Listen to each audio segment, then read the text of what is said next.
नमस्कार, आदाब, बहुत बहुत स्वागत है आप सभी का। आप देख रहे हैं मेरा खास कार्यक्रम नजर और नजरिया। मैं हूं आपके साथ बुशरा खानम फहद। तो क्या सरकार और किसानों के बीच जो चौथे दौर की बातचीत हुई है उसमें क्या किसी फॉर्मूले पर बात बनती हुई नजर आ रही है? क्योंकि मीडिया का एक धड़ा तकरीबन यही दिखाने की कोशिश कर रहा है।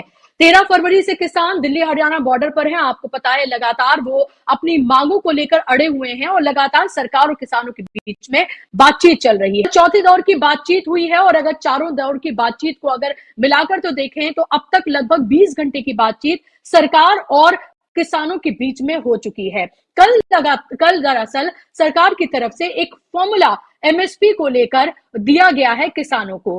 5 साल के लिए 4 फसलें बताई गई हैं और इन 4 फसलों की मैं अगर बात करूं तो इसमें मसूर दाल, उड़द दाल, तुअर दाल और मक्का उगाएं तो इन पर सरकारी संस्थाएं जो हैं वो एमएसपी की गारंटी देने के लिए तैयार हैं। ये कहा गया है पीयूष गोयल की तरफ से, जिन्होंने बाहर आकर बात की है। अब ऐसे में किसान संगठनों का ये कहना है, जो आंदोलन कर रहे हैं, कि हम अभी इस पर कुछ भी नहीं कहेंगे। अभी फिलहाल हम आपस में बातचीत करेंगे, हमें थोड़ा वक्त चाहिए और उसके बाद ही आगे कोई फैसला किया जाएगा। अगर इस पर बात नहीं बनती है तो दिल्ली चलो के नाम से जो पूरा आंदोलन किया जा रहा है किसानों की तरफ से, वो 21 तारीख को 11 बजे तक ये फैसला करेंगे कि उनको दिल्ली कूच करना है या फिर नहीं।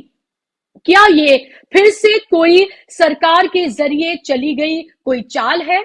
क्या सरकार एक बार फिर से किसी इस तरह के किसी जाल में फंसाना चाहती है किसानों को, जैसा हमने देखा था जब किसान आंदोलन पहली बार जब हमने देखा था 2020 में जब हुआ था, और जिस तरह के प्रॉमिसेस किए गए थे, जिस तरह के वादे किए गए थे, और फिर एक तरह से किसानों के साथ धोखा हुआ था और एक बार फिर से किसानों को यहां पर आना पड़ा दिल्ली हरियाणा और पंजाब के बॉर्डर्स पर। लगातार किसानों के साथ जो जुल्म हो रहा है वो आपके सामने है। एक के बाद एक 2 किसानों की अब तक इसमें मौत हो चुकी है, हालांकि रीजन कुछ और दिया जा रहा है।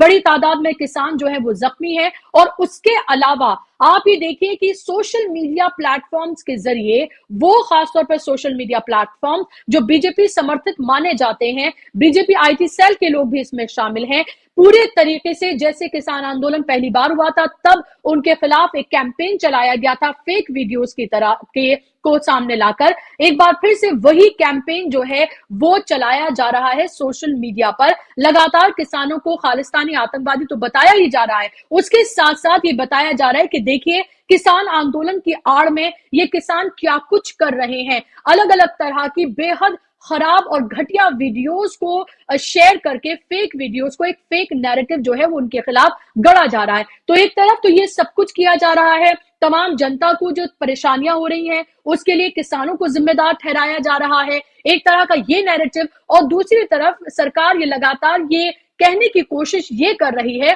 कि हम तो बातचीत कर रहे हैं और हम चाहते हैं एक हल की तरफ ये बातचीत बढ़े। और उसको लेकर जो ये नया फॉर्मूला सामने आया है, क्या वाकई में सरकार की मंशा इसमें ठीक है?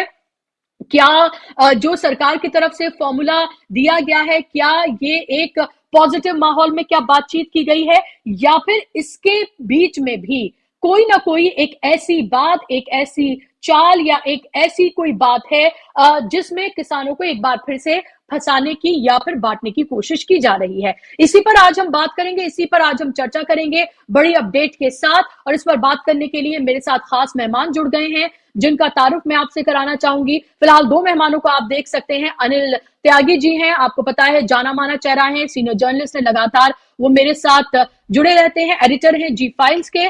और इसके साथ ही पुष्पेंद्र जी मेरे साथ जुड़ गए हैं, किसान नेता हैं, जाना माना चेहरा है। दोनों मेहमानों का बहुत बहुत स्वागत, इस्तकबाल। शुरुआत पुष्पेंद्र जी मैं आपसे अगर करना चाहूं तो ये जो फॉर्मूला सरकार की तरफ से दिया गया है, 5 साल 4 फसलें, क्या है ये फॉर्मूला? और क्या वाकई में अब किसानों को ये लग रहा है कि सरकार की मंशा ठीक है, वो एक पॉजिटिव माहौल में बात कर रहे हैं? क्या किसान वाकई में इसको पॉजिटिव तरीके से देख रहे हैं और इस पर मंथन कर रहे हैं? नहीं, देखिए ऐसा है कि ये जो फार्मूला दिया गया है ये केवल सारी चीज को पुनः एक बार अटकाने, लटकाने और भटकाने के लिए दिया गया है। नैरेटिव को शिफ्ट करने के लिए दिया गया है। नैरेटिव एमएसपी की लीगल गारंटी से शिफ्ट होकर के क्रॉप डाइवर्सिफिकेशन की तरफ, भूजल की जो बड़ी समस्या खड़ी हो गई है, जमीन हमारी खराब हो जाएगी, और वहां से जो किसान शिफ्ट होते हैं जो प्रपोजल इन्होंने दिया है वो ये है कि जो किसान गेहूं, धान और अन्य फसलों से शिफ्ट होकर के इन पे आएंगे, उनको दलहन के में आएंगे या मक्का पे आएंगे या कॉटन पे आएंगे, उनको हम एमएसपी पर खरीद की के लिए कॉन्ट्रैक्ट करा देंगे, नेफेड से कराएं या एनसीसीएफ से कराएं, जो कोऑपरेटिव संस्थाएं हैं। तो आप जो, और वो 5 साल के लिए हम करा देंगे। अभी क्योंकि इस प्रस्ताव में कहीं कोई लिखित में कोई प्रस्ताव नहीं आया है, ना किसी ट्वीट पे मैंने देखा है, तो ये पता नहीं लग रहा है कि यह केवल, क्योंकि कंफ्यूजन ये है कि केवल ये पंजाब के किसानों के लिए है, सारे देश के किसानों के लिए है, क्या स्थिति है, क्या ये कहना चाह रहे हैं, ये क्लियर नहीं है। पहली बात तो, पहले तो प्रस्ताव ही क्लियर नहीं है। दूसरा, प्रस्ताव यदि क्लियर हो भी, ये मान लिया जाए थोड़ी देर के लिए कि ये सारे देश के लिए है, तो इसमें अगर लार्ज स्केल पर किसान इन फसलों पे शिफ्ट हो गए और गेहूं चावल को छोड़ दिया और यहां पर फिर शॉर्टेज हो गई, फिर आप अगले साल कहोगे अब 5 साल गेहूं चावल ज्यादा उगाओ, तो इस देश में कृषि नीति के नाम पे एक मजाक बन के कृषि नीति रह गई है। और सरकार का रेस्पॉन्स केवल ये लग रहा है कि एक हफ्ता तो लगभग हो ही गया है किसानों को 13 तारीख से बैठे हुए, तो ये लग रहा है कि केवल ये एक एक दिन, दो दो दिन आगे इसको करके और चुनाव आचार संहिता, चुनाव की घोषणा का इंतजार कर रहे हैं। उसके बाद ये अपने हाथ खड़े कर देंगे। जहां तक ये क्रॉप डाइवर्सिफिकेशन है, इस प्रस्ताव पर भी, की मेरिट्स पर भी हम बात कर लें। अरे भाई, हमने जब कहा है कि 23 फसलें जब मिनिमम सपोर्ट प्राइस पर लीगल गारंटी के तहत आप ऑफर दे देंगे, लीगल गारंटी उसकी कर देंगे, तो उसके बाद किसान स्वतः ही जिस फसल की शॉर्टेज होती है वो अपने आप ही उसको उगाता है ज्यादातर। और आप भी, यानी सरकार जिस फसल को ज्यादा उगवाना चाहती है उसकी एमएसपी जो है बढ़ा दे। ये तो बहुत बड़ा अच्छा कंट्रोलिंग मैकेनिज्म है। इनफैक्ट भाई, आज की तारीख में इन्होंने दलहन की बात की है, मक्का और कॉटन की बात की है। वास्तविकता यह है कि दलहन में, यानी दालों में, हम लोग लगभग सेल्फ सफिशिएंट हो चुके हैं। जो एक शॉर्टेज की पोजीशन 4-5-6 साल पहले तक थी कि हमारे यहाँ करीब जो है 50-60 लाख टन दालें इंपोर्ट की जाती थी, वो हम लगभग अपनी जरूरतों के अनुसार जो है, पहले 1 करोड़ 80 लाख के आसपास का प्रोडक्शन था, अब 2.5 करोड़ से ऊपर का प्रोडक्शन, करोड़ टन का प्रोडक्शन दालों का हो रहा है, और कंजम्पशन 10-12 लाख टन का शॉर्टफॉल अभी है।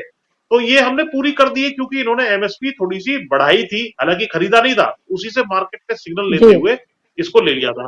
अब ये अगर लीगल गारंटी कर देते हैं, हम वास्तव में जो शॉर्ट है वो है तिलहन में, यानी जो आपको जैसे सरसों है, सूरजमुखी है, या और जिनसे तेल वाली फसलें, जिनसे खाद्य तेल आता है। हम लोग पाम ऑयल और अन्य ऑयल इंपोर्ट कर रहे हैं लगभग 1.5 लाख करोड़ रुपए का हर साल। हम सेल्फ सफिशिएंट इन फसलों में हो सकते हैं आराम से, यदि उनकी भी एक लीगल गारंटी दे दी जाए कि भाई आप दलहन उगाओ, तिलहन उगाओ, गेहूं उगाओ, जो उगाओ उसको। तो अब क्या होता है कि क्लाइमेटिक कंडीशंस, जमीन की कंडीशन देख करके किसान स्वतः इस निर्णय को ले लेता है। अब आप क्या कर रहे हैं, 14 करोड़ किसान परिवार है, एक के पास 2-2, 3-3 टुकड़ों में अलग अलग जगह जमीन है, और उसके बाद वो 400-500 तरह की फसलें अलग पूरे देश में उगाता है। तो आप उसके ऊपर निर्णय, किसी हालत में कोई कंट्रोलिंग मैकेनिज्म है हो ही नहीं सकता। आप सिंपली उसके ऊपर छोड़िए वो कौन सी फसल उगाएगा, आप केवल उसको जो कीमत है उसको एश्योर करिए कि ये कीमत आपको इस प्राइस से नीचे नहीं मिलेगी, चाहे सरकार खरीदे या प्राइवेट सेक्टर खरीदे। तो इसलिए ये केवल एक शिगुफा छोड़ा गया है, ताकि और इसका, क्योंकि शब्दावली में और शब्दों में ये बड़े माहिर हैं, आउट ऑफ द बॉक्स एक हमने आइडिया दे दिया है, बड़ा इनोवेटिव आइडिया हमने दे दिया। ये कोई इनोवेटिव नहीं है, ना आउट ऑफ द बॉक्स है। इसके विषय में मैं आपको बताऊं तो हरियाणा में एक स्कीम इन्होंने लागू की थी कि जो किसान धान से शिफ्ट होंगे उसको 4,000 या 5,000 रुपए प्रति एकड़ कुछ था, वो 6,000 रुपए कुछ देंगे, वो भी फिर सर्टिफिकेट लाता रहे, ये करता रहे, वो भी इनकी योजना फेल हुई। इसमें भी जो ड्राइवर जो शिफ्ट होगा वो कैसे साबित करेगा कि मैं शिफ्ट हो गया हूं, पिछले साल मेरा ये था, मतलब इसमें बहुत घालमेल है और बड़ी ब्यूरोक्रेसी आ जाएगी, और ये बिल्कुल सफल योजना या सफल बात नहीं है। केवल सारी चीज को उलझाने के लिए इन्होंने ये किया है, लेकिन सब किसान सहमत है कि भाई किसी हालत में भी हमें एमएसपी गारंटी के बिना यहां से नहीं उठना है, उसके बिना किसान उठने वाले भी नहीं।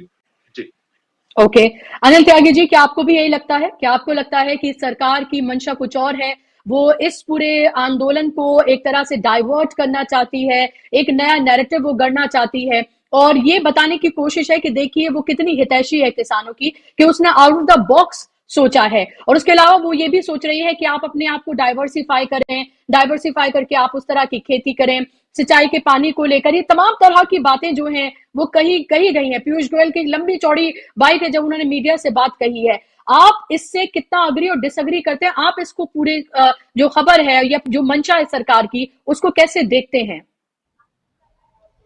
देखिए, इस पूरे चक्र में बुशरा जी, नरेंद्र मोदी को जी। बधाई देनी चाहिए कि किसानों को बांटने का, टुकड़े टुकड़े करने का और लॉलीपॉप देने का काम किस तरह से चुनाव से पहले हो सकता है, वो उसकी रणनीति कितनी अच्छे तरह से चलाई है, ये पिछले एक हफ्ते में हमको देखने को मिल रहा है।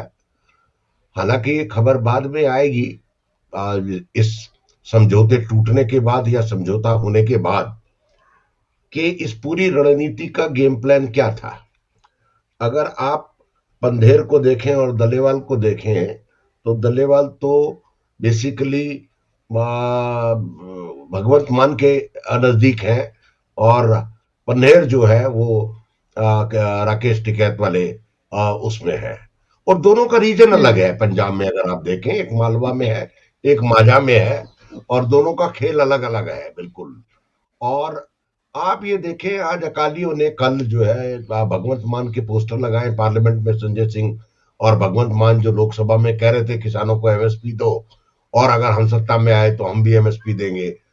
अब राज्य सरकार, वो लोग कह रहे हैं कि जी राज्य सरकार का वो नहीं है। मुझे ये लगता है कि पंजाब गवर्नमेंट फंसी हुई है और पंजाब गवर्नमेंट को पैसे चाहिए। ये बीजेपी और पंजाब गवर्नमेंट का मैनेज्ड ड्रामा है भगवंत मान का, कि किसानों को आंदोलन पे चलाया जाए और ये पूरी दुनिया के सामने कहा जाए कि हमने 5 फसलों का तो समझौता कर लिया है और गेहूं का फल बाद में करेंगे।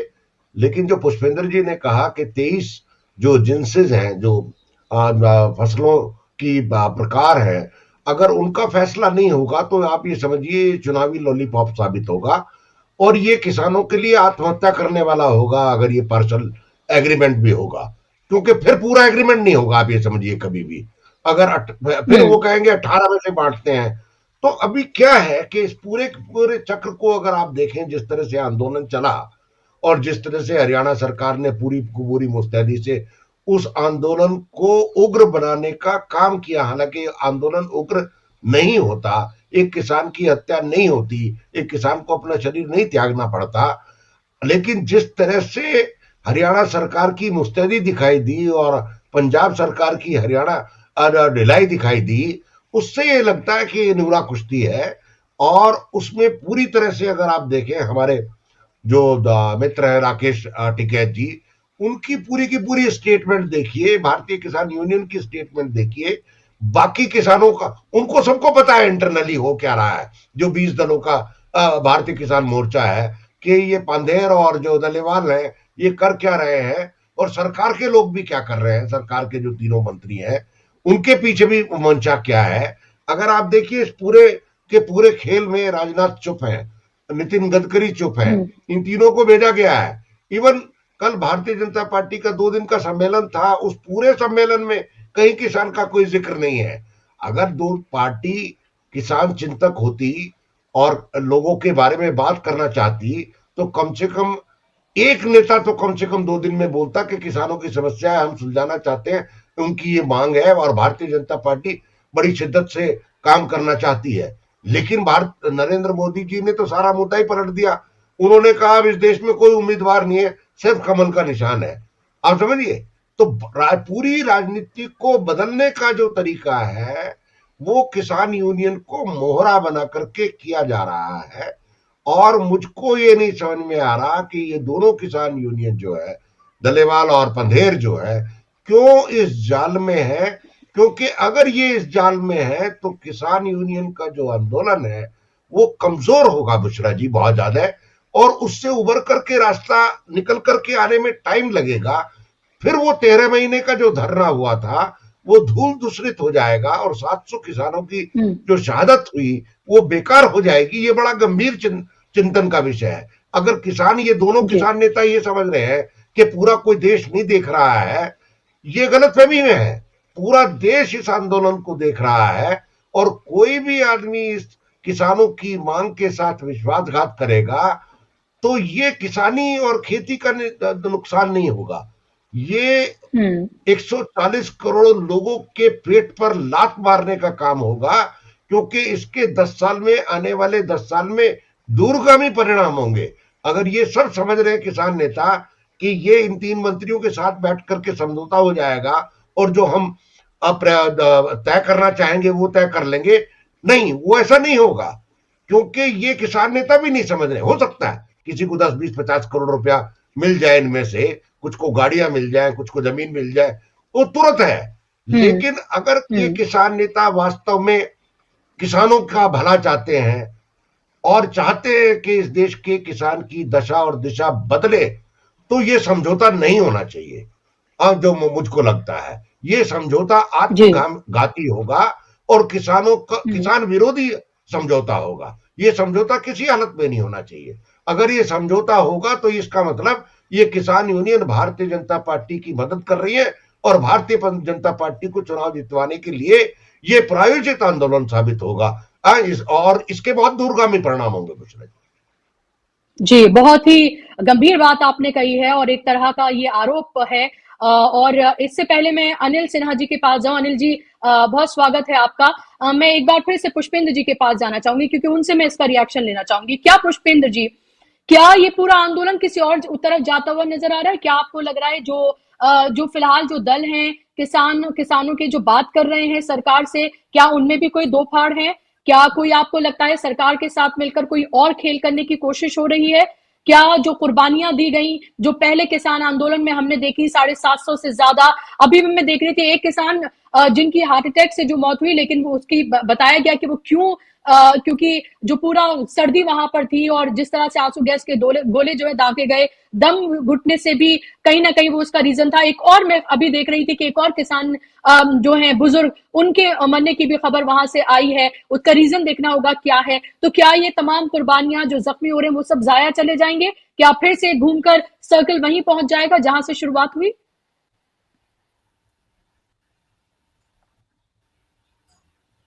देखिए बुशरा जी, कोई भी किसान नेता या एक दो संगठन या मेन लीड में 2 किसान नेता और उनके साथ चाहे क्लेम किया जाए कि 2 संगठन है, वो किसी हालत में भी एमएसपी की लीगल गारंटी के बिना कोई समझौता नहीं कर सकता और ना ही एमएसपी की लीगल गारंटी के बिना कोई समझौता होने जा रहा है, जहां तक मेरी जानकारी है। इसमें हम उनके ऊपर ये डाउट यदि करेंगे कि भाई ये उसके प्लेयर या इसके प्लेयर हो सकते हैं या किसी की मदद करने वाले हो सकते हैं, तो मुझे इसमें जो है डाउट है, क्योंकि ये संगठन बना इसलिए था, एसकेएम अराजनीतिक, कि साहब कुछ लोग राजनीतिक बन गए थे या चुनाव लड़ने चले गए थे। हालांकि व्यक्तिगत रूप से मैंने कभी किसी चीज में आपत्ति नहीं लगाई कि भाई कोई चुनाव लड़े ना लड़े, जब आपका युद्ध है सब एकजुट हो जाओ। तो दूसरा जो है, जो मूल संयुक्त किसान मोर्चा है, वो भी इसमें काफी एक्टिव नहीं, सुपर एक्टिव हो चुका है और रेल रोको से लेके ट्रैक्टर परेड से लेकर के और तमाम कार्यक्रम उनके घोषित हो चुके हैं। एमएसपी की लीगल गारंटी की मांग उनकी भी है, इनकी भी है, बाकी सारी मांगे कॉमन है। और यदि ये 2 आदमी कुछ और कह के इधर उधर निकलते भी हैं या समझौता करते हैं, तब भी आंदोलन खत्म नहीं होगा, आंदोलन बदस्तूर जारी रहेगा। किसान ही इनकी बात नहीं मानेंगे। किसान जो इनके साथ आए हैं वो एमएसपी की लीगल गारंटी के विषय में प्रश्न जब उन्होंने उठाया है, क्योंकि मैंने तमाम इनके भाषण जब ये उनको बुला रहे थे कि एमएसपी की लीगल गारंटी यदि लड़ाई 80 लड़ांगे, तो वो सारी चीजें जो कही गई हैं उसको लेकर के ही, इनको बता करके ही आया गया है। तो अब अगर ये विड्रॉ करते हैं, वो तो अधीर है बल्कि, कि भाई आप लोग इनसे वार्ता करने में के जाल में क्यों फंसे हुए हो। विशेषकर जो युवा है उनका कहना है दिल्ली कूच करो, दिल्ली से मिलेगा ये सामान। यहाँ पर दिल्ली, पंजाब हरियाणा के बॉर्डर पे आप क्यों समय बर्बाद कर रहे हो।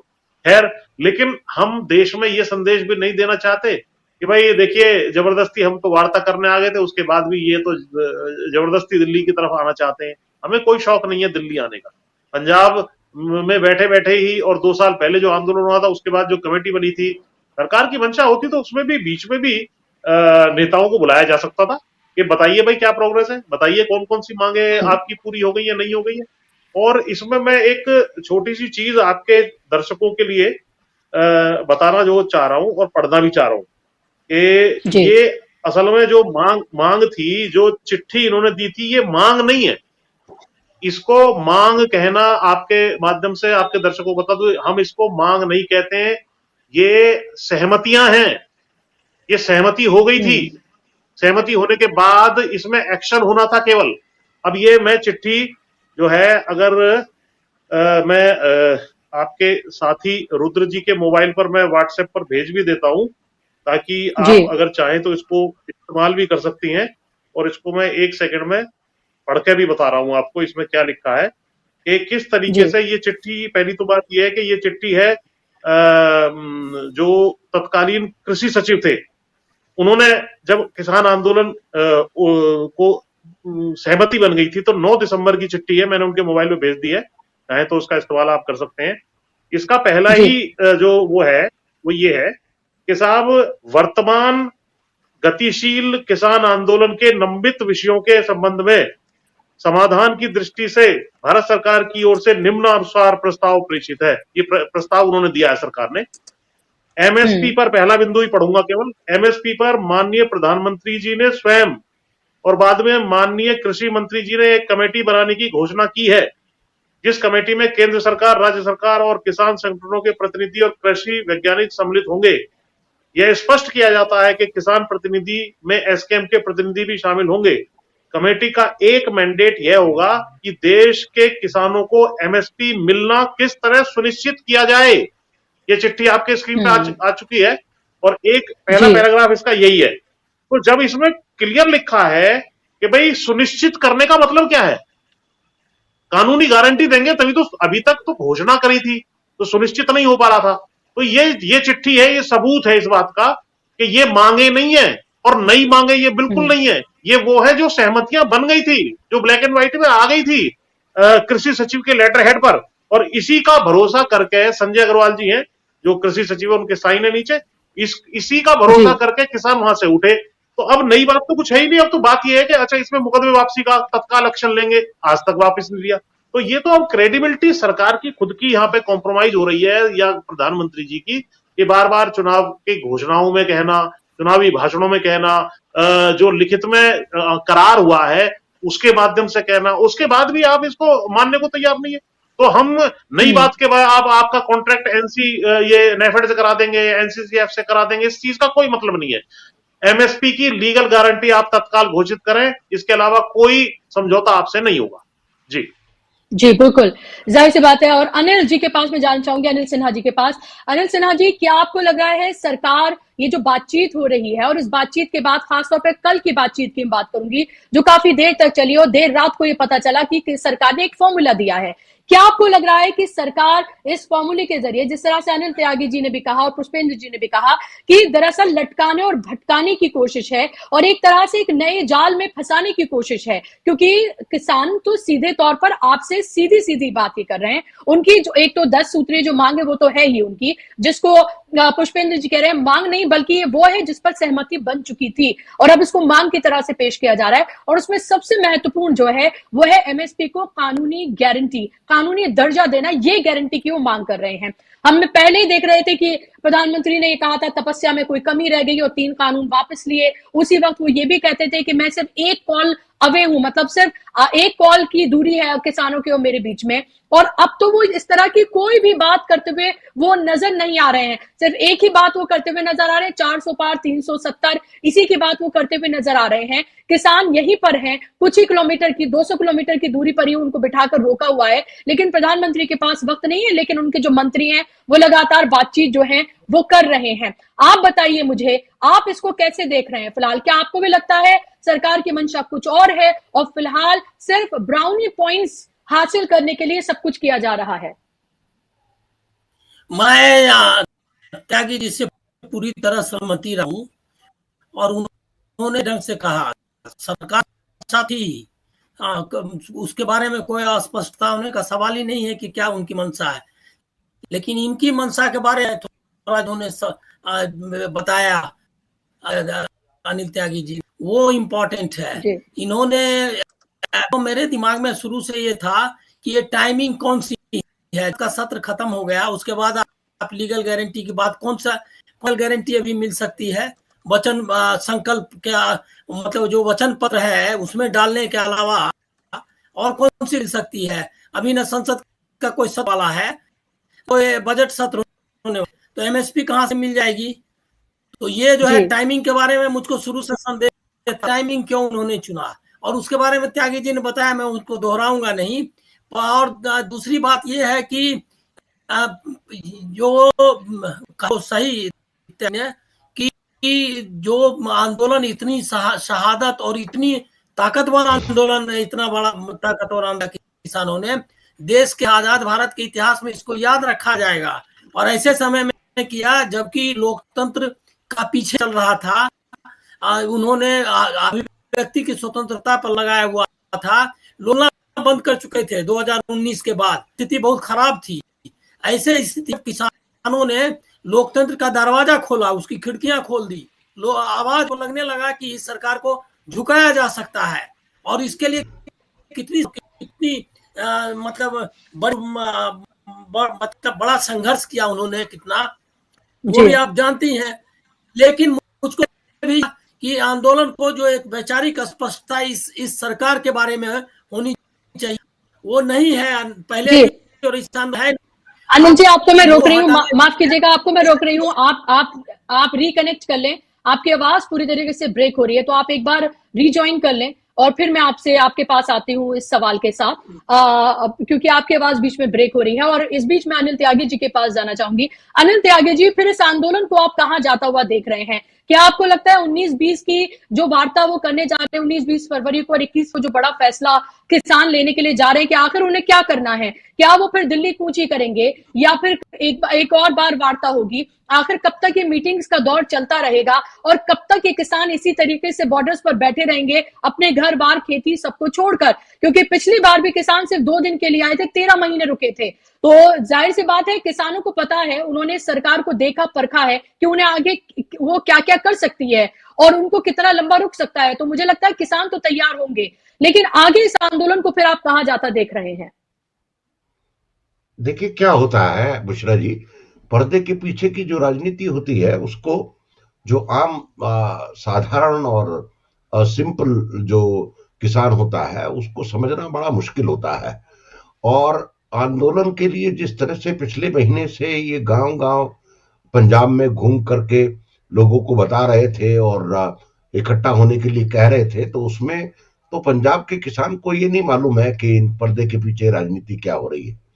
और जितनी तकनीकी होती है उस तकनीकी को किसान नहीं समझता है। किसान मोटे मोटे तौर पे ये समझता है कि भाई हमको एमएसपी की मांग थी, वो मानी गई या नहीं मानी गई, ये समझा जाएगा। अगर ये इन 5 जिन्सों को भी ये कह देंगे कि एमएसपी की मांग मान ली गई, लेकिन वो जब बाद में पर्दा खुलेगा तो ये इन किसानों के साथ बड़ा अत्याचार होगा जो नेता है कि वो बरगला देंगे, इसलिए डरे हुए भी हैं। उन्होंने कहा कि हम अपनी टेक्निकल कमेटी से बात करेंगे, सलाह मशवरा करेंगे, अगर नहीं मानेंगे तो 21 तारीख को ये आंदोलन फिर जारी रहेगा। मुझे लगता है कि ये इसी तरह खींचेंगे और चुनाव हो सकता है, अगर ये ऐसे ही चलता रहा, जैसे भारतीय जनता पार्टी का प्रगति मैदान में जो सम्मेलन हुआ और ऐसे ही चला, तो हो सकता है 8 मार्च से पहले ही चुनाव की घोषणा कर दी जाए और उसमें एक ही राइडर लगा दिया जाए कि आचार संहिता 11 से लागू होगी, लेकिन चुनाव की घोषणा हम कर रहे हैं। ये पेच लग सकता है। आप समझ में आया कि चुनाव की डेट से अनाउंस कर दी जाए और चुनाव जो संहिता है वो बाद में लागू हो। ये एक टेक्निकल पेच है, आप समझिए। चुनाव की घोषणा अलग तरीका है, आचार संहिता लगना अलग तरीका है। आचार संहिता लग जाएगी तो प्रधानमंत्री का जो 8 मार्च तक का शेड्यूल बना हुआ है अलग अलग पूरे देश में उद्घाटन करने का, और जैसे कि जम्मू जाने वाले हो 35,000 करोड़ रुपए का अभी वो हो रहा है, सब जगह स्टेट्स में जा रहे हैं, तो वो काम नहीं रुके और उसमें ये कह दे कि चुनाव घोषणा हो गई तो किसान क्या करेंगे, तो उसमें फंस जाएगा मामला। और ये मुझे लग भी रहा है कि 5 जो जिन्स है उन पर बातचीत नहीं होगी, उन पर कोई किसान नेता सहमत नहीं होगा। मैं पुष्पेंद्र जी की बात को बड़ी करता हूं कि किसी की कोई हैसियत नहीं है जब इस तरह का आंदोलन चलता है कि कोई किसान नेता चुपके से जाके साइन कर ले और बाद में जाकर के कहे कि हमको एमएसपी मिल गया है, हम तो एमएसपी पे साइन करा है, ये नहीं होने वाला है। तो ये पेट फंसा हुआ है। ये ऐसे ही है कि आप पहले 5 दिनों की बात करो, फिर 7 की बात करो, फिर तो दिन आ जाएंगे 8 मार्च तक, उसके बाद चुनाव। लेकिन अनिल जी लेकिन इसमें तो फंसा सकती है ना फिर सरकार कहे कि आपस में किसान आपस में ही जो जिस तरह से हमें देखते हैं ना कि बांटने हर जगह जो है वो बांटना चाहती है, ये बीजेपी की ये खासियत है, तो फिर ये मैसेज नहीं जाएगा क्या? ये नेगेटिव मैसेज नहीं होगा क्या? ये नुकसान नहीं पहुंचाएगा फिर पूरे आंदोलन को? नहीं, उसमें ये हो रहा है कि ये लोग अकालियों को मजबूत करना चाहते हैं अभी, और इसीलिए आप नोट करो भगवंत मान का इस पूरी मीटिंग में कोई लेने का, ये पंजाब का आंदोलन नहीं है और पंजाब सरकार का भी आंदोलन नहीं है, लेकिन हर मीटिंग में भगवंत मान मौजूद है, क्योंकि वो इस पूरे आंदोलन की कड़ी को, लीडरशिप को अकालियों को नहीं देना, शिफ्ट करना चाहते हैं। तो भारतीय जनता पार्टी का ये कोशिश है कि ये किसी भी तरह से अकालियों के हाथ में गाड़ी आ जाए और ये लगे कि अकाली इस आंदोलन को चला रहे हैं, ताकि अकाली और बीजेपी का जब अलायंस हो तो चुनाव में फायदा हो। आप ये समझिए। और बीजेपी कांग्रेस मुक्त भारत के चलते आप पार्टी ने मना कर दिया कि हम पंजाब में कोई अलायंस ही नहीं करेंगे। आप समझ रहे हैं? जबकि पंजाब में आप और कांग्रेस का मुकाबला है, अकाली और बीजेपी तो अभी बैसाखियां ढूंढ रही हैं। तो ये आंदोलन बीजेपी और अकालियों के लिए एक बैसाखी साबित होने जा रहा है। इसमें भगवंत मान बहुत चालाकी से पार्टिसिपेट कर रहे हैं, ताकि लोगों को लगे पूरे देश में कि भगवंत मान ने किसानों की मांगों को मनवाने का काम किया, जबकि मांगे ये मानी नहीं जाएंगी। आप समझिए, आने वाले दिनों में पता चलेगा कि पंजाब का जो पैसा रुका हुआ है वो चुनाव के दौरान में मिलता भी है या नहीं मिलता है। उसी से इंगित हो जाएगा कि डील क्या हुई थी और डील क्या हो रही है। ये भी है, आने वाला हफ्ता जो है वो बड़ा क्रूशल है कि किस तरह से ये पूरी बातचीत को खींचते हैं और किस तरह से पूरी बातचीत को चलाते हैं। मुझे पुष्पेंद्र जी की बात से ये लग रहा है कि समझौता नहीं होने वाला है। सरकार एमएसपी का रेट तय करने को बिल्कुल तैयार नहीं होगी, क्योंकि सरकार की तो मंशा ही नहीं है। इस पूरी सरकार की अप्रोच ही ये है, मैं जैसे बार बार कह चुका हूं, कि खेती किसानी को सरकार के शिकंजे से निकाल करके कॉर्पोरेट के शिकंजे में सौंपा जाए। जैसे पुष्पेंद्र जी की बात से एक बात और निकली थी अभी, उन्होंने कहा छोटा छोटा किसान हो गया है, उसके सामने समस्या ये है, आप उसको कैसे डिक्टेट करोगे कि कौन सी फसल बोए और कौन सी नहीं बोए। और आप जो लोग खेती किसानी करते हैं, खेत की और सरकार की बड़ी पेचीदगियां हैं, क्योंकि वहां कानूनगो है, पटवारी है, गिरदावरी का सर्टिफिकेट है, कानूनगो के साइन है, वीडियो, मतलब ये झमेला है। सरकार और किसान को सरकार ने इस तरह फंसा रखा है, अगर आपको कुछ चीज साबित करनी है तो 4 अफसरों के बिना सिग्नेचर के तो कोई चीज साबित ही नहीं हो सकती तहसील के अंदर। तो आप करोगे क्या? और 4 अफसर मिलते नहीं एक साथ में तहसील के अंदर, कभी पटवारी नहीं मिलेगा, कभी कानून नहीं मिलेगा, कभी वीडियो नहीं मिलेगा, कभी तहसीलदार नहीं मिलेगा, आप भटकते रहो। किसान के सामने बड़ी समस्या है। या तो आप ये कहें कि साहब जब गिरदावरी होगी और जब पटवारी नोट करने जाएगा उसी के सर्टिफिकेट को हम मान लेंगे, तब तो बात ठीक है। मैं बहुत माइक्रो लेवल पे जा रहा हूं समस्या के, आप समझिए। लेकिन किसान कैसे तय करेगा इस पूरे झमेले को? ये मैं अब देख रहा हूं आंदोलन 4-5 दिन से, हमको नहीं समझ में आ रहा। लेकिन सरकार की क्या पीछे की गेम है ये सरकार को मालूम है, या अगर ये प्रायोजित आंदोलन है तो ये इन दोनों नेताओं को और भगवंत मान को मालूम है। जी बिल्कुल। तो बहुत सारे गंभीर सवाल जो हैं वो उठ खड़े हुए हैं, लेकिन जाहिर सी बात है जो किसान नेता, खासतौर पे इन नेताओं की बात मानकर या फिर बड़ी तादाद में जो यहाँ पर आकर बैठे हुए हैं अपनी मांगों को लेकर, उनको ये पता है कि एमएसपी को कानूनी दर्जा दिया जाना चाहिए। और जाहिर सी बात है उनको ये लगता है जो मेहनत करते हैं, जो पसीना वो बहाते हैं, उनको सही रकम जो है वो मिलनी चाहिए। और आप ये देखें कि मीडिया के एक धड़ा, मैं इस पर जरूर इसलिए बात करती हूँ क्योंकि उसी के जरिए नरेंद्र मोदी सरकार अपना तमाम नैरेटिव गढ़ती है, तमाम प्रोपेगेंडा जो है वो आम जनता के जहन तक पहुंचाती है, उनके घरों तक पहुंचाती है। और मैं देख रही थी कि वहां पर ये एक तरह से कहा जा रहा है कि अभी देखिए अगर हम दूसरे देशों से कंपेयर करते हैं अगर हिंदुस्तान को, तो जो पैसा अभी मिल रहा है किसानों को, जो दाम मिलता है वो पहले से ही जो दूसरे देशों में मिलता है उससे कहीं ज्यादा है, लेकिन किसानों को इससे भी और ज्यादा पैसे चाहिए। तो ये एक तरह की जो बात जो है वो लोगों के जहन में एक तरह से डाली जा रही है कि कहीं ना कहीं ये किसान जो है अपनी नाजायज मांगे रख रहे हैं, इनको पहले से ही एमएसपी से कहीं ज्यादा पैसा मिल रहा है, दूसरे देशों से कहीं ज्यादा फसल के दाम मिलते हैं, और अगर ऐसा होता है तो आपकी थाली में जो खाना आता है, जो आप सामान खरीदते हैं, उस में कहीं ना कहीं और ज्यादा आपको पैसे देने पड़ेंगे। और दूसरा आप ये देखिए, यहां पर किसान एमएसपी यानी कि मिनिमम सपोर्ट प्राइस की बात करते हैं, लेकिन हम जब कोई सामान खरीदने के लिए जाते हैं तो हम एमआरपी पे खरीदते हैं, मैक्सिमम रेट पर हम खरीदते हैं, और यहाँ किसानों को मिनिमम भी नहीं मिल रहा है, लेकिन उसके बावजूद भी किसानों के खिलाफ एक तरह का पूरा षड्यंत्र जो है वो रचा जा रहा है, उन्हें एक तरह से देश के दुश्मन की तरह पेश किया जा रहा है और तमाम समस्याओं की जड़ में किसानों को बताया जा रहा है। अगर अनिल जी आप तक मेरी आवाज सही पहुंच रही है, अगर आपके सिग्नल्स ठीक हैं, तो मैं आपसे सवाल पूछना चाहूंगी, आप किस किसान आंदोलन को कहां जाता हुआ देख रहे हैं फिलहाल इन परिस्थितियों में? मैं कि ये आंदोलन तो देश से जिसके बारे में क्लेम जो कर रहा है, दावे जो है, इसके लिए संभव नहीं है।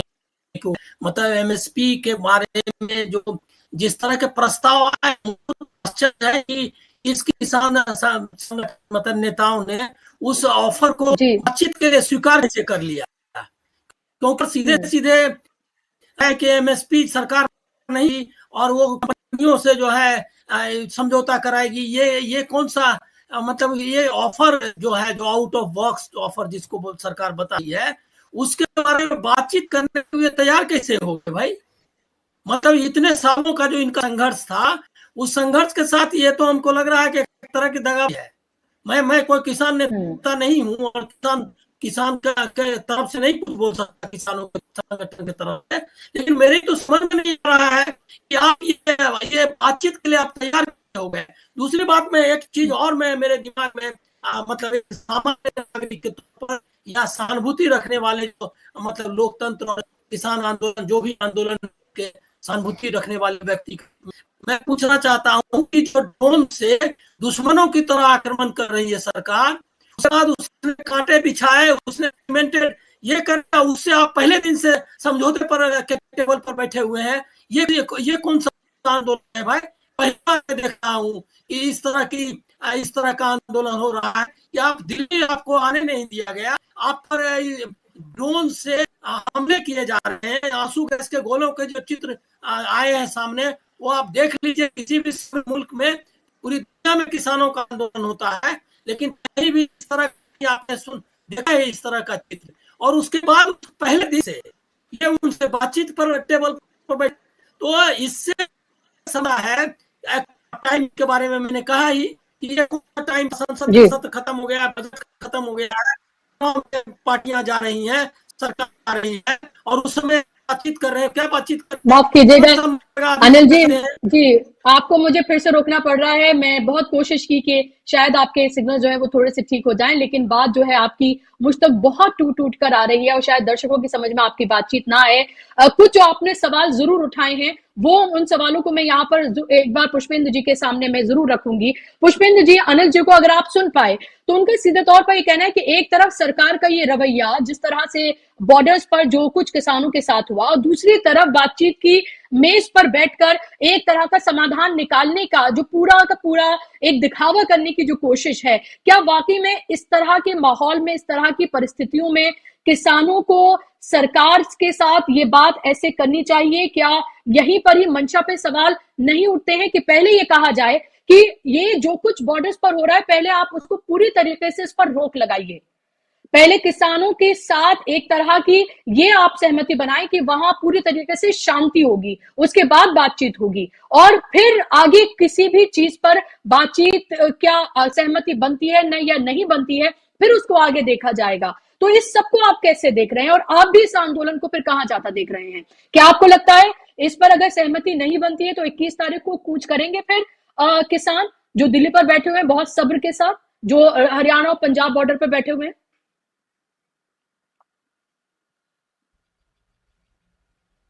जी बिल्कुल। देखिए, किसान तो अपने स्थान पर जो है शांतिपूर्ण तरीके से दिल्ली से लगभग 200 किलोमीटर दूर बैठे हुए हैं। इस बात को बार बार रिपीट करना इसलिए जरूरी है कि दिल्ली के आसपास लोगों में ये नैरेटिव बन रहा है कि किसान आंदोलन की वजह से दिल्ली का घेराव कर लिया गया है, जबकि किसान अभी 200 किलोमीटर दूर हैं। ये एक स्टेप किसानों को बदनाम करने के लिए, दिल्ली का दम दम घोटने के लिए, गर्दन घोटने के लिए जो है लिया गया है। तो ये इसको हमारे आपके दर्शक जो है समझे, पहली बात। दूसरा, जो इनकी मंशा वाली बात आ रही है बार बार, इनकी मंशा ना तो वो चिट्ठी मैंने दिखाई, अभी आपको और सबूत देता हूं। उस चिट्ठी में जी जब क्लियर लिखा है कि एमएसपी दे देंगे और कमेटी बन रही है, 2 साल से वो क्या कर रही थी? उसने सारा टाइम बिता दिया। और जो टाइमिंग वाली बात अनिल सिन्हा जी ने कही कि भाई इसका टाइमिंग थोड़ा सा लेट है या जो भी है, सिन्हा साहब इस विषय में कमेटी बनी थी। अगर उसमें मई जून में ही या पहले कहने सुनना लगते, उसमें उस दौरान हम लोगों ने काफी ज्ञापन और काफी मीटिंग्स अपनी की हैं कि अगर ये नहीं हुआ तो आंदोलन होगा, नहीं हुआ तो आंदोलन होगा। और पहली बार नहीं है ये, आप ये देखिए, मैंने खुद, ये पार्लियामेंटेरियन मैगजीन है, उसमें ये एक आर्टिकल लिखा था, the next G farm storm, अगर दिखाई दे रहा हो तो, द जी जी दिखाई दे लीगल रहा है। Guarantee of MSP, the next farm storm. इसमें मैंने लिखा था कि अगर ये चुनाव जीते थे उस टाइम यूपी में और सब जगह, कि भाई अगर ये चुनाव जीत करके ये सोच रहे हैं कि किसान को अब कुछ देने की आवश्यकता नहीं है, तो ये धीरे धीरे धीरे धीरे ये एक तूफान उठेगा और अंत में ये चुनाव से पहले हिट करेगा शोर्स पे। और चुनाव से पहले का मतलब है 10 फरवरी की जो अंतिम सत्र था, अंतिम डेट थी, उसके बाद इन्होंने डेट रखी। उस डेट तो पहले ही रख दी थी 13 फरवरी तक की। तो किसने रोका था सरकार को कि तमाम जो सत्र गए हैं उस दौरान जो है एमएसपी की लीगल गारंटी जो इन्होंने कमिट किया था लिखित में, मौखिक सब भाषणों में, तो उसको नहीं किया। इसलिए आम आदमी या सम्मानित पत्रकार या गोदी चैनल ये ना पूछने लगे कि साहब आपके लिए कमेटी बना दी, वो काम कर रही है, वो कर देगी, अभी तो बहुत टाइम बचा हुआ है। तो इसलिए टाइम पूरा दे करके जब देखा कि दुकानदार अपना पल्ला झाड़ के उठने वाला है, पैंट खत्म हो गई है, तब उसकी गर्दन तो पकड़ी जाएगी ना, भाई मेरा भुगतान तो करके जा, भाई मेरा सामान तुमने ले लिया। तो ये एक टाइमिंग वाली बात है।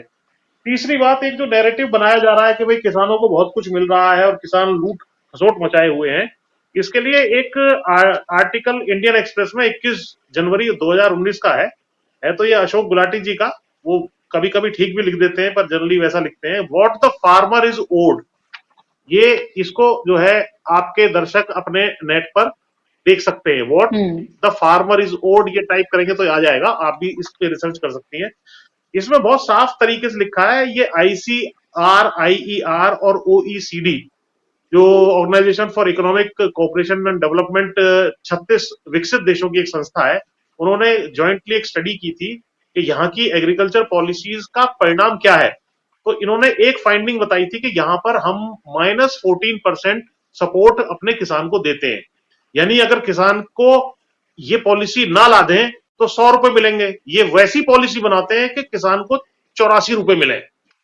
तो यानी कि बाकी कंट्रीज के बारे में पॉजिटिव सपोर्ट की रिपोर्ट आई, कोई 10% दे रहा है, कोई 20% दे रहा है, और एवरेज जो आया वो $232 बिलियन का ओईसी कंट्रीज का सपोर्ट आया, जो आज की तारीख में लगभग 20 लाख करोड़ रुपया पर एनम की बात कर रहा हूं मैं। और चाइना का $235 बिलियन आया, जो पर एनम सपोर्ट वो अपने किसानों को देता है। अब यहां हम क्या करते हैं, हम इसमें ये लिखा है कि the Indian farmers have been implicitly taxed through restrictive marketing and trade policies that have inbuilt consumer bias for controlling agriculture prices. Cumulatively, for 17 years, 2001 से 2017 तक, this comes to around 45 lakh crore, 45 lakh crore की चपत किसानों की जो है सरकारी नीतियों की वजह से लगी है। ये रिपोर्ट मेरी नहीं है, OECD की ऑथेंटिक रिपोर्ट है। मेरा सामान मान लीजिए गेहूं आज की तारीख में 40 रुपए में एक्सपोर्ट हो सकता है, इन्होंने एक्सपोर्ट पर बैन लगाया हुआ है। तो इस देश के नागरिकों को आपके माध्यम से समझ लेना चाहिए, हम लोग आपको 2-3 लाख करोड़ रुपया हर साल का माल दे रहे हैं, आपको हम दे रहे हैं, आप हमें कुछ नहीं दे रहे हो। आप अपने ये फालतू की नीतियों को यदि हटा दो, हम बेचेंगे, बाहर बेचेंगे, आप भी खरीद रहे हो 100 रुपए का आटा। तो ये नैरेटिव जो बनाया जा रहा है किसानों के खिलाफ, मैं ऑथेंटिक और सबूत के साथ बता रहा हूं। और एक चीज और, एक अभी छोटा सा एग्रीमेंट, बाकी बड़े एग्रीमेंट तो छोड़ दीजिए, छोटा सा एग्रीमेंट भी ये पूरा नहीं करते। अभी तमाम किसान नेताओं का इन्होंने ट्विटर हैंडल विदहेल्ड किया था, अभी मैंने चेक किया। ये हमारे एक साथी हैं अभिमन्यु कोहाड़, इनका अभी चेक करिए आप, ये विदहेल्ड है अभी तक, ठीक है, ये विदहेल्ड है। क्यों विदहेल्ड है भाई? 3 दिन पहले इस पर सहमति बन चुकी है, किसी का भी हम जो है नहीं करेंगे। इसी तरीके से एक रमनजीत हमारे साथी हैं, रमनदीप मान, उनका भी जो है ये देखिए, उनका भी ये खोल के देख लीजिए, इनका भी विदहेल्ड है। तो ये क्या तरीका है भाई? आप जिस चीज पे सहमति बना लेते हैं उन अकाउंट्स को आपने विदहेल्ड किस आधार पे किया हुआ है? यानी कि आपका शब्द का कोई मतलब नहीं है, आपकी बात ऐसी है बिल्कुल कूड़ेदान में डालने लायक, और जनता आपको कूड़ेदान में डालेगी, क्योंकि जिस आदमी की विश्वसनीयता ना हो। अरे 3-3 मंत्री वहां केंद्र के कह रहे हैं कि ठीक है इंटरनेट हम चालू कर देंगे, ठीक है आपके फेसबुक पेज, ट्विटर हैंडल हम सब चालू कर देंगे।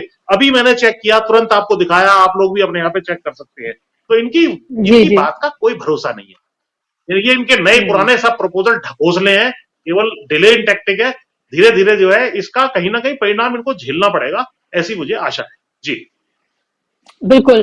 तो जो मीटिंग्स में बात होती है और जो एक्चुअल में तस्वीर नजर आती है उसमें कितना फर्क है, उसका एक छोटा सा एग्जांपल, एक छोटी सी बानगी अभी पुष्पेंद्र जी ने यहाँ पर दिखाई कि मीटिंग में कहा जाता है इंटरनेट बहाल होगा, जो अकाउंट्स है उनको बहाल कर दिए जाएंगे, और वो ये किसान नेता हैं, लेकिन देखिए किस तरह से अभी तक उनके अकाउंट जो है वो विदहेल्ड है। तो एक तरफ जो किसानों की बात कर रहे हैं, चाहे वो उस तरह के पत्रकार हो, उस तरह के पत्रकारों के द्वारा बनाए गए चैनल्स हो, या फिर जो किसानों के जो दल हैं उनके चैनल्स, उनके जो ट्विटर हैंडल्स हो, वो देखिए किस तरह से विदहेल्ड हैं, किस तरह की सिचुएशंस जो हैं वो हरियाणा और पंजाब के बॉर्डर्स पर हैं, क्या कुछ किसानों के साथ किया जा रहा है, और दूसरी तरफ ये कहा जा रहा है कि हम किसानों से बातचीत करें। देखिए एक सकारात्मक माहौल में बातचीत की जा रही है, हम किसानों के बहुत हितैषी हैं, लेकिन उसके अंदर क्या कुछ किया जा रहा है, क्या कुछ अंदर जो है वो दिया जा रहा है, वो सब आपको देखने की जरूरत है। और ये लग रहा है, खासतौर पुष्पेंद्र जी की बातों को अगर मैं देखूं, अनिल त्यागी जी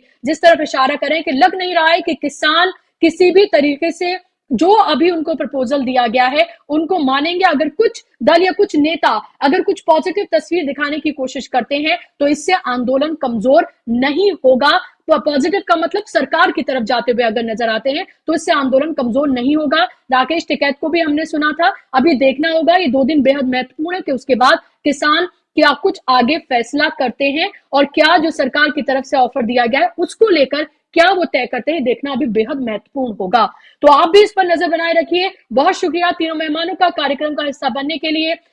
सॉरी अनिल जी, आपके नेटवर्क की वजह से मैं आपको समय नहीं दे पाई, आवाज आपकी हम तक नहीं पहुंच रही थी। और शुक्रिया आप तमाम दर्शकों का भी। बता दूं मैडम, जी जी जी जी एक बिंदु और बता दूं मैं आपको। जी जी, देखिए कर्जा माफी के लिए एक बहुत महत्वपूर्ण मांग आई है, कर्जा माफी की। इस विषय में भी नैरेटिव बनाया जा रहा है कि भाई सारा देश बर्बाद हो जाएगा, ये हो जाएगा और वो हो जाएगा।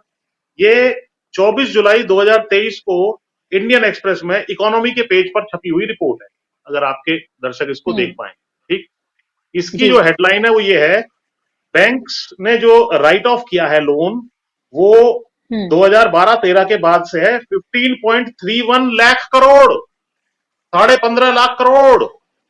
आरबीआई से आरटीआई में ये जवाब मंगाया है।